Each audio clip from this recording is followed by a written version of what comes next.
ఏంటి మళ్ళీ గడ్డం పెంచుకుని తిరుగుతున్నావా? అప్పుడు శైలజ, ఇప్పుడు నేనా? శివ, నాకెందుకో కరెక్ట్ టైంలోనే వెళ్ళిపోతున్నా అనిపిస్తుంది. ఇప్పుడు నాకు సంతోషం కన్నా ప్రశాంతత అవసరం. అది నువ్వు నాకు ఇచ్చావు. ఇక నువ్వు ఆలోచించాల్సింది నీ లైఫ్ గురించి. నువ్వు తీసుకునే ప్రతి స్టెప్ కేర్ఫుల్గా వే. మళ్ళీ టెర్రస్ మీద ఒంటరిగా కూర్చొని ఏడుస్తావో ఏమో.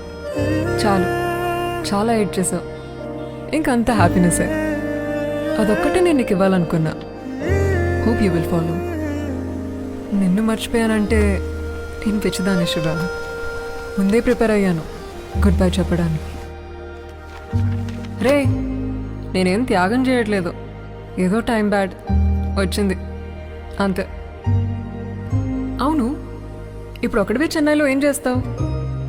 ఒకటి చెప్పనా? చెప్తే నీకు కోపం వస్తుంది.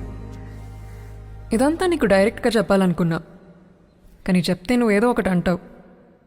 ఎందుకంటే నీకు మాట్లాడడం రాదు కదా.